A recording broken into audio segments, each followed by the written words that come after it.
What is up, weather enthusiasts? I'm your host, Pat's Path Predictor. Let's get right into the weather. Alright, so here's the situation we have for you, ladies and gentlemen. This video today, we're going to be kind of talking about less of what's going on right now and what we're potentially going to be seeing in terms of the short term, and more of a, okay, what are we looking at in terms of long-term threats? Why do we think these areas are at greatest risk? It's kind of a follow-up to my video that I made on why the Caribbean is at greatest risk this hurricane season, except this time we are going to be mainly talking about the Gulf of Mexico and the Gulf region and why I believe that area is at greatest risk for those of you living in the United States for hurricane season this year. So we're going to be talking about that as well as a few other things as well, mainly using climatological and observational data to talk about that and why I believe they're at the greatest risk. It's kind of one of those things to kind of kick off hurricane season, so we'll go ahead and dive right into that. But before we do, I do want to briefly touch up on something right here. NHC is continuing to watch this area of interest right here. Over in the eastern Pacific, an area of low pressure is likely to form in the middle part of next week offshore of the coast of Central America and southern Mexico. Environmental conditions appear favorable for some development of the system thereafter, and a tropical depression could form late next week while it moves generally westward to west-northwestward at 5 to 10 miles per hour. Now a 40% probability of development in the next 7 days. That is from that tropical wave we've been paying attention to over the last several days here on the Pat's Path Predictor channel. Currently, it's in the Caribbean. It is expected to move through Central America and start to organize and develop in the Eastern Pacific. As of right now, we're going to want to pay attention to that. Also been tracking potential development possibilities for parts of the Caribbean and the Gulf of Mexico. We're continuing to get mixed signals, mainly the GFS just being the GFS at this current point. And we're not going to be mainly talking about that for too long because of all the uncertainty and the GFS being the GFS. But I do want to discuss about why I think the Gulf Coast is at greatest risk. So let's go ahead and talk a little bit about that right now, and we're going to go ahead and start with kind of the sea surface temperatures, and we're going to do a complete breakdown of those. So here's what we have with SSTs right here. Sea surface temperatures, pretty interesting all around. This is for May 30th right here. I'm going to see if we can get an updated map. Okay, this is the most updated right here, at least according to this. I'm also going to show you another map that Tony actually sent me as well in just a second. But here's a general idea of what we're seeing with the sea surface temperatures right here in general. So here's what we have. We're seeing a pretty large area of 29 degrees Celsius or 84 degrees Fahrenheit waters for those who live on the Gulf Coast right here, and on the coast of Mexico right here from Veracruz to the Yucatan Peninsula, as well as seeing another 29 plus degrees Celsius area kind of intertwining among the Central American coast.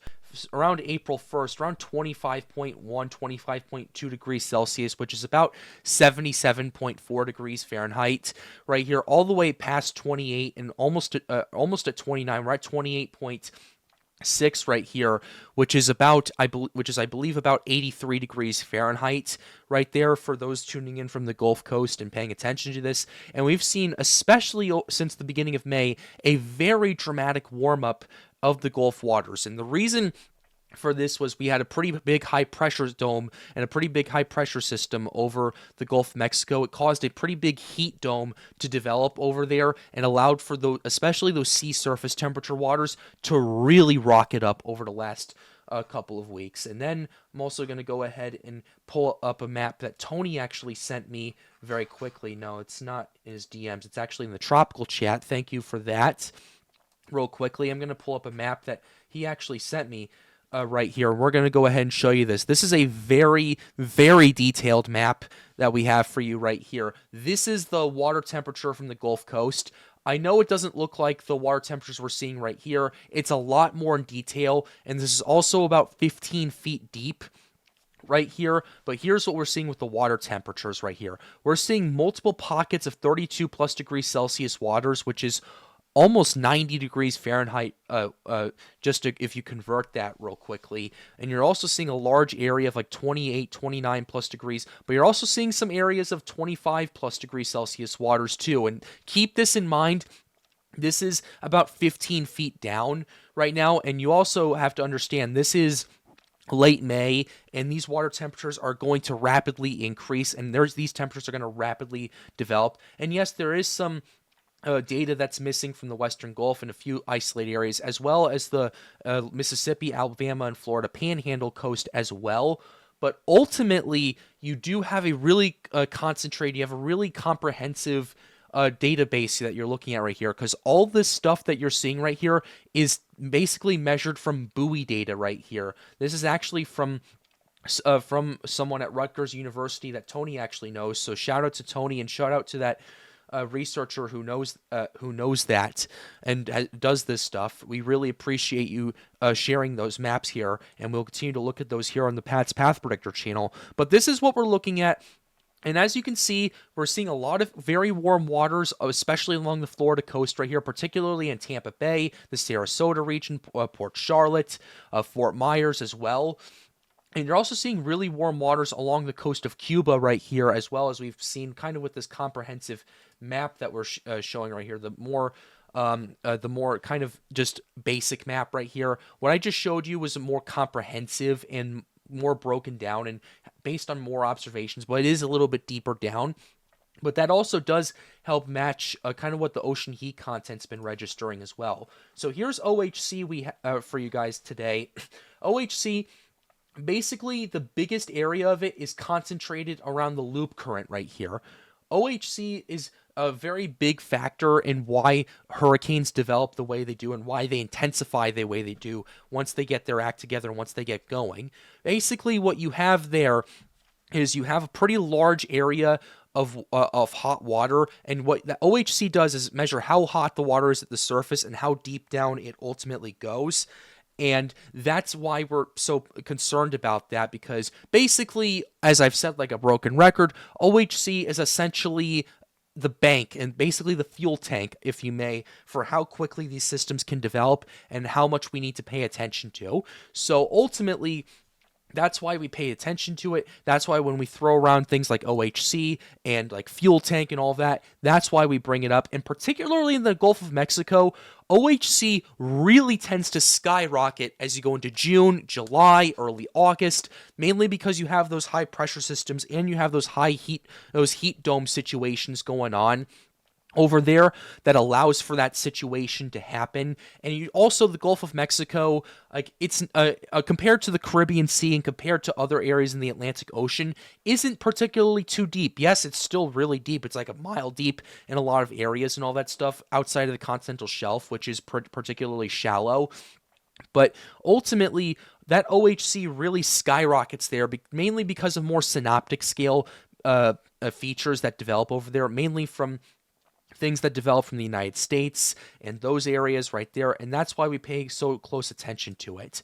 So that's ocean heat content for you guys. Let's go ahead and show you the water temperature anomalies now, and I think it would be better to kind of look at the Gulf temperatures as well, because here's what we have for the anomalies. The Gulf of Mexico, or Gulf of America, or whatever you guys call it, I'm just going to call it the Gulf from now on, is really above average, ladies and gentlemen. So we're going to want to pay attention to that. Even in the areas where it's typically cooler than average, even in those areas where it's typically cooler, it's still well above average as well. So that's something you're going to want to pay attention to. Looking at the climate reanalyzer, let's go ahead and pull up the Gulf right here just to kind of show you this map as well. Look at this, ladies and gentlemen. You're looking at the water temperature really warming up. The water is already about 1.2 degrees Celsius above average as a whole from just this little area alone, and that's going to continue to skyrocket. We're not exactly at 2024 levels yet. We're about 0.3 or 0.4 degrees Celsius cooler than that, but by and large, if these trends do continue, we could definitely match that going forward, especially as we get into early June, because yes, there was a bit of a dip in the 2024 levels that did get it closer to average at this current point, and we could see a situation where this maxes out and this ultimately reaches past that.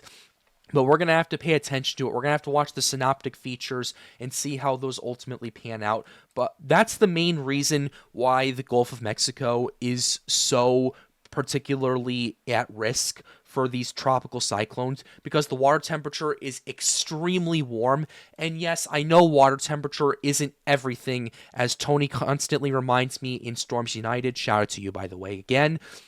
But I do think it is a very important factor as well. Once we get into early August, once we get into especially September and October as well, when Gulf storms really start to pick up and really start to ramp up, the Gulf, basically, you don't have as much shear as a factor anymore. And now you have all this water and you have all this OHC, and that really can help bring very destructive storms. Ida did this in 2021.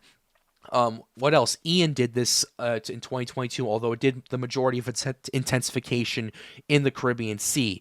Then you had Adalia. That's why it was particularly destructive. Then you had four systems that made landfall in the Gulf last year. You had Beryl as a Cat 1, Francine as a Cat 2, well, technically 5. You had Beryl as a Cat 1, Debbie as a Cat 1, Francine as a Cat 2. Then you had Helene as a Cat 4, and then Milton as a Cat 3 at landfall. Yes, I know Milton peaked to Category 5 intensity, but shear absolutely tore the structure apart before it made landfall near Tampa Bay, and it got down to Category 3 intensity before ultimately making landfall in that region. So that's the stuff that we're paying attention to. You'll even back in 2020, you had Hurricane Laura, you had Hurricane Zeta, you had Hurricane Sally, you had Hurricane. What's another case that I'm blanking on? There's like multiple cases that I'm sure I'm blanking on. Michael in 2018 as well. That's another infamous case as well. So that's something you're going to want to pay attention to. What you also want to pay attention to is the wind shear charts. What's the wind shear going to be like, and how is it going to exactly react? So here's what we have for the wind shear. This is for recently. Yes, you do have more wind shear coming in from the Gulf into the Gulf right now. But how is that going to trend? Well, we can kind of give you a good idea of what we're potentially looking at. So here's what we have with the CFS for you, ladies and gentlemen. Let's go ahead and look at the shear anomalies, both as a monthly anomaly and as a 3-month anomaly. So here's what we have. This is for June. June, you're looking at weaker than average wind shear across a lot of these regions right here, particularly in the eastern half of this right here. So you're going to want to pay close attention to it. Not saying anything's going to happen in the month of June. I hope it absolutely doesn't. Then you go into July right here. Look at this. This wind shear area, like you're seeing a lot more below average anomalies in parts of the Caribbean and especially in the Gulf of Mexico right here. You're looking at, especially in the Western Gulf right here, these wind shear anomalies right here really start to turn down, and you're going to want to pay very close attention to those. Even in August, September, and October as well. This is also part of the reason, because you're going to see weaker than average wind shear. You're going to see much hotter warm sea surface temperatures, much more ocean heat content. Basically, everything seems to be panning out right here, and you're going to want to take a very close eye and pay very close attention to how the wind shear is going to ultimately pan out. Next thing I do want to show you is as well as not just the SST anomalies. We can also show you those forecasted. Look at this. You're not seeing a month where you're going below average with this in the Gulf of Mexico. And that's why it's so primed. That's why we got to pay so much close attention to this. Now, taking a look at the moisture component to all of this, looking at the precip anomalies on the CFS as well as the NMME and I believe the CANSIPs, you're seeing areas where until September, you're looking at relatively above average moisture, relatively above average precip. Now, again, some of this, particularly in June and July, is mainly more scale stuff, more smaller scale things that develop and then move into Florida and cause a rainy day for a lot of people over there. But ultimately, it does moisten up the atmosphere, and a little bit of rain every day does add up and allow for a much more moist environment. Yes, according to the CFS, you are seeing drier than average areas by September and October. But if you go ahead and take a look at the Kansas right here, a pretty interesting situation as well. Going into August right here, it's different from what the CFS. So you're seeing a bit of a difference and a bit of a disagreement with how things are going to be going with this. So pretty much June, July, August, wetter than average. You're going to want to pay attention to that, especially in August as hurricane season really starts to turn up. Taking a look at this, June, July, noise, August a bit noise, September noise. Look at October right here, ladies and gentlemen. October in particular right here is pretty interesting. Right here. This is also when Gulf landfalls do tend to increase. September, October, that's when you see the peak of that, mainly because you have that strong Bermuda high that drives tropical waves to the Caribbean and the Central American gyre that Bermuda high picks up and drives further to the north into the Gulf region right here. This is what we're going to have to pay attention to as this really picks up starting in September and really going into October right here, ladies and gentlemen, and that's something you're going to want to really pay attention to as well. Also, I do want to pay attention to go back to the CFS monthly, and I do want to pay attention to the main sea level pressure anomalies. So here's what we have. June, you have a pretty strong Azores high that's going to organize and develop. Same with July. Going into August, the August situation, you have a Bermuda high that's really starting to turn up and really starting to develop. And what that's ultimately going to do is it's going to drive more of these tropical waves into the Caribbean Sea and more of these tropical waves towards the Gulf of Mexico, or however you want to call it. I'm just going to call it the Gulf from now on.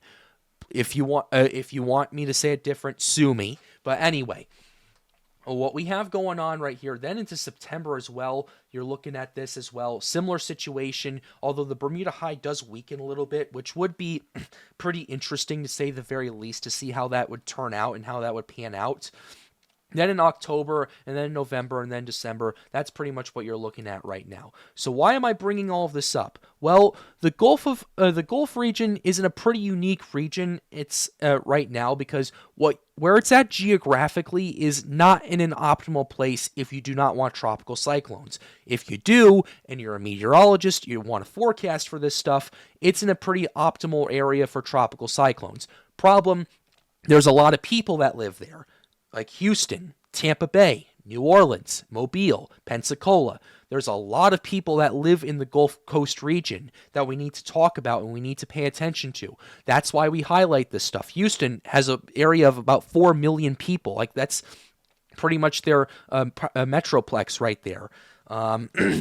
So pretty much that's why we're paying attention to it, because there's high population centers in those regions that we need to focus on and pay attention to. And also, it's kind of a risk evaluation method that we're dealing with as well. So kind of what we're looking at is, yes, the Gulf Coast has higher risk, both because of the weather patterns, also, and geography, but also because of the high population centers that you're going to want to pay attention to. So ultimately, that's why we're talking about this, and that's why we're continuing to keep you updated on this, because the Gulf Coast needs to pay attention to this hurricane season. Last year was pretty bad as well, and there's still a lot of areas, particularly from New Orleans east, that are still recovering from these hurricanes, like Francine, Debbie, Helene, and Milton, to name a few. Florida, especially the Tampa Bay region and the Big Bend region, do not need another tropical cyclone. And if we can alert people of potentially some stuff happening, we can save more lives, we can see how these situations are evolving, and we can continue to keep you updated here on the Pat's Path Predictor channel as the threats evolve, and we continue to show you what's been going on. But with that being said, we're going to go ahead and close out the video right here. But before we do that, I do have a very big announcement for you guys. Tomorrow is June 1st, which means that is the start of hurricane season, goes until November 30th. And to kick off the start of hurricane season, myself, as well as my guys at Storms United, are going to be going on a live stream tomorrow night, starting at 8 p.m. Eastern Time, 7 p.m. Central Time. We really hope you guys can make it. I'm hoping for a pretty big turnout so we can talk to you guys about the threats we're watching, what to pay attention to, and how you guys can prepare, and all that stuff, and what new things we're going to be rolling out for this hurricane season. So be sure you be there and don't miss it. Be sure to leave a like and subscribe to the channel if you are new. The goal, as always, is to get more people engaged with weather. And if you want to join our tropical team, you want to hang out with us or ask us questions about what we're doing and see the stuff we're doing behind the scenes, be sure to join the Storms United Discord server. The link to that is in the end screen. With that being said, have a wonderful day, guys. Stay safe.